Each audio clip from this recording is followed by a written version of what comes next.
Bem-vindos ao nosso vídeo sobre a vida e o legado de Glória Magadã, a rainha das telenovelas brasileiras. Neste vídeo, vamos conhecer a trajetória dessa grande autora cubana que se tornou uma das maiores referências da televisão brasileira, com histórias que conquistaram o coração de milhões de telespectadores em todo o país. Vamos descobrir como foi a chegada de Glória Magadã ao Brasil e como ela se tornou uma das principais responsáveis pela popularização das telenovelas no país, criando tramas inesquecíveis que marcaram gerações. E também como a autora entrou em declínio e por que ela foi dispensada da Globo. Venha conosco nessa viagem pelos bastidores das telenovelas e conheça a história da mulher que se tornou a verdadeira rainha desse gênero tão amado pelos brasileiros. A história das novelas brasileiras é marcada por grandes nomes, e Glória Magadã é um deles. Nascida em Cuba em 1920, ela se tornou uma das maiores autoras de novelas no Brasil, com histórias que conquistaram espectadores por todo o país. Após fugir de Cuba em 1959, logo após a Revolução Cubana, Magadã se refugiou em Porto Rico e começou a trabalhar na emissora local de TV, Telemundo. Pouco depois, foi contratada pelo departamento de publicidade da Colgate-Palmolive para desenvolver novelas patrocinadas pela empresa. Ela foi então enviada para trabalhar na Venezuela, onde ganhou experiência produzindo novelas para a RCTV. Glória Magadã teve um começo promissor na televisão brasileira quando trabalhou na TV Tupi em São Paulo em 1964, onde supervisionou várias novelas populares. No entanto, foi apenas quando ela se juntou à Globo que sua carreira realmente decolou. Em 1965, ela assinou um contrato com a emissora, graças a uma parceria com a Colgate-Palmolive, e foi contratada para liderar o departamento de novelas.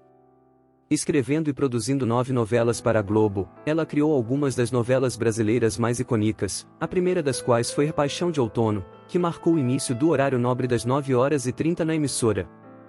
Conhecida na época como a rainha das novelas, Glória Magadã imprimia um estilo melodramático, favorecendo tramas de capa e espada, românticas e fantasiosas e geralmente ambientadas em cenários distantes. Com Eu Compro Essa Mulher, exibida em 1966, Magadã deu à Globo uma grande audiência principalmente no Rio de Janeiro. Mas o grande sucesso da autora foi O Sheik de Agadir, de 1966. Considerada a primeira novela de sucesso da emissora. Baseada no romance Taras Bulba, de Nikolai Gogol, a trama tinha como cenários um reino árabe e a França ocupada pelos nazistas. A novela era protagonizada por Henrique Martins e Ioná Magalhães.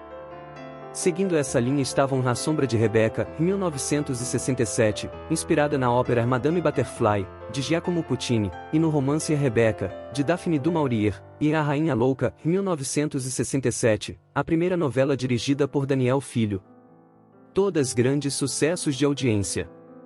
A habilidade de Glória Magadã em trabalhar com audiência, criando e eliminando personagens e tramas com base em seu próprio conhecimento dos gostos populares, foi fundamental para o sucesso de sua carreira.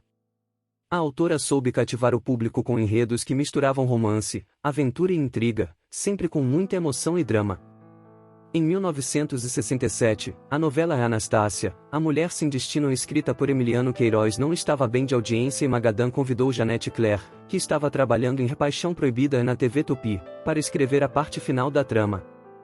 Magadã acumulava muitas funções na emissora e pediu para que Janete continuasse trabalhando lá, o que abriu o caminho para que Janete alcançasse sucesso com suas próprias tramas, desbancando as novelas de Magadã.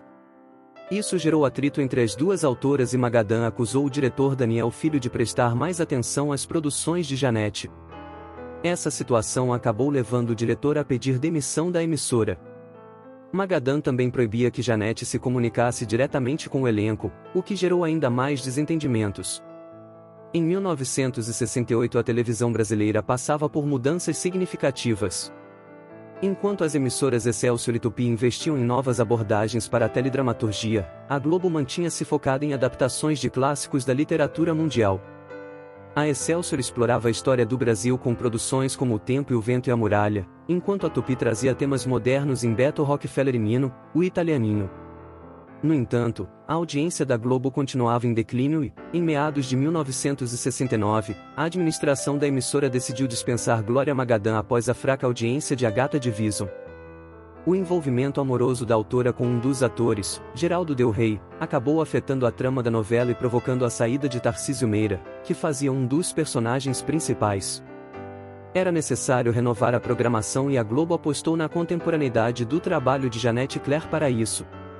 Em 1970, Glória Magadã retornou à TV Tupi para escrever a trama Ri Nós, Aonde Vamos? Nessa novela, ela tentou mudar seu estilo criando uma história atual, mas infelizmente o resultado foi um fracasso. Após esse período difícil, Glória decidiu deixar o Brasil e foi morar em Miami, cidade que acolhia muitos exilados cubanos. Nos Estados Unidos, ela continuou trabalhando como escritora, mas agora como correspondente em jornais e revistas. Em 1972, Glória foi contratada pela Televisa, onde escreveu algumas novelas. Em 1996, Glória recebeu um convite da Rede Manchete para escrever uma novela e entregou um projeto chamado Homem Sem Mulher. Infelizmente, a emissora enfrentava crises constantes e o projeto acabou sendo cancelado. Apesar de ter sido considerada a mulher mais poderosa da TV brasileira nos anos 60, o gênio difícil de Magadã e sua relutância em se atualizar com a realidade brasileira acabaram por deixá-la para trás e ser eclipsada por outros grandes autores que surgiram na época. Mesmo assim, seu legado na história das telenovelas brasileiras permanece, e suas tramas fantasiosas e sem compromisso com a realidade continuam a ser lembradas pelos fãs do gênero. O estilo melodramático de Glória Magadã influenciou toda a produção de telenovelas no Brasil, e suas tramas ainda servem de referência para muitos autores e diretores. Sem dúvida, ela foi uma das grandes rainhas das novelas brasileiras, e seu nome sempre será lembrado como um dos mais importantes da história da televisão no país. Glória Magadã faleceu em Miami, em 27 de junho de 2001, aos 81 anos de idade. Esperamos que tenham gostado de conhecer um pouco mais sobre a vida e legado de Glória Magadã, a rainha das telenovelas brasileiras. Sua contribuição para a televisão nacional é inestimável, e suas histórias ainda encantam o público até os dias de hoje. Não perca a chance de acompanhar mais conteúdos como este em nosso canal. Inscreva-se para ficar por dentro das novidades e receber nossas atualizações. Obrigado por assistir.